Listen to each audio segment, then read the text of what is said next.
చూస్తే ఘనంగానే ఉంది. ముసలాడికి ఇప్పుడు కాదని మన దారికి వస్తున్నాడు. నువ్వు వెళ్ళు, వ్యవహారాన్ని చూసుకుంటాను. ఎవరే? మన విషయంకుడయ్యా. ఏమండో పాటి కట్టు మీద కూర పిండి ఎవరో తెంపు పోతున్నారట. మీరు వెళ్ళి 4 కోసుకురండి. ఈ పూట కూరకైనా ఉంటాయి. వెళ్ళండి త్వరగా. బావగారా, నమస్కారం. నమస్కారం. నమస్కారం. దయచేయండి, పొలం పని వెళ్తాను, ఇప్పుడు వస్తాను.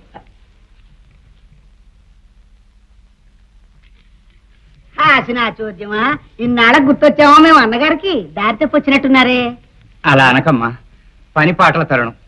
అబ్బాయి కూడా మంచాన పట్టడంతో మరీ ఒంటరి బతుకైపోయింది. అయ్యో, పండగ దగ్గర పడింది కదా, అమ్మాయిని అల్లుడిని తీసుకెళ్దామని. అమ్మాయి ఏది? ఇదిగో అత్తుందిగా, జీతం బచ్చం లేని పని మనిషి. ఎక్కడో పట్టణం నిలబడ్డానికి వెళ్ళి ఉంటుంది. అదేమిటమ్మా, ప్రాణం పోయిన పరాయి గడపతో జరిగిందా తల్లి? వ్యసనానికి వెళ్ళిందా? అనుకున్న కట్నం సమకూడే వరకు మా మీద సీతకన్నేశారన్నమాట. బాధ్యత తెలిసిన వారికి అంతేగా మరి. ఈ రోజుల్లో డబ్బు లేని వాళ్ళకు పరువే ఉంది, వాళ్ళ ప్రేమకు విలువే ఉందిలే అక్కయ్య. అమ్మమ్మమ్మ, అలా అనకండి అన్నయ్య గారు.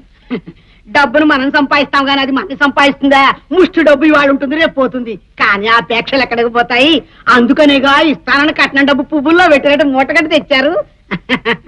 ఈనాటికి మోక్షం కలగలేదక్కయ్య. మా సోళ్ళ నాటికైనా అమ్మాయి రుణం తప్పక తీర్చుకుంటాను. చేతిలో చిల్లి గవ్వలేని వాడిని, తల్లి లేని బిడ్డ దగ్గరకు వట్టి చేతులతో రాలేక కాసిన సున్నుండలు చేయించుకొచ్చాను. సునా చోద్యమా, కట్నానికి బదులు సున్నుండలా? సున్నపుండలు తేలేకపోయావు? కళ్ళబల్లి ప్రాణులకు వచ్చి కట్నం ఎగ్గొడదాం అనుకున్నావా? ఆ కట్నంతో పాటు ఈ సున్నుండలు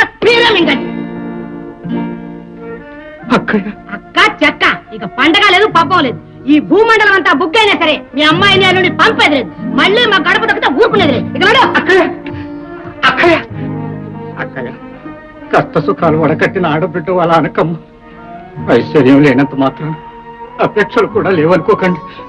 ఒక్క బిడ్డ, అదే తల్లి లేనిది. ఈ తొలి పండగైనా పొమ్మా. ఇదిగో, నాకిన్ని మాటలు రావు. అంత అచ్చటా ముచ్చటా తీసుకోవాలని అపేక్ష ఉన్నవారైతే అనా పైసలతో 5,000 ముడుపు చెల్లించి మీ అమ్మాయిని తీసుకెళ్ళండి. ఇన్నిసార్లు చెప్పనక్కర్లేదు అక్కయ్య. కన్న కూతురికి అన్యాయం చేసే కట్టుకొట్టుకుని కాదు, నమ్మండి. నమ్మేం జరగని నట్టేట ముంచారు. ఈ నక్క వేయాలి కట్టుబట్టి వచ్చిందన్నాడు.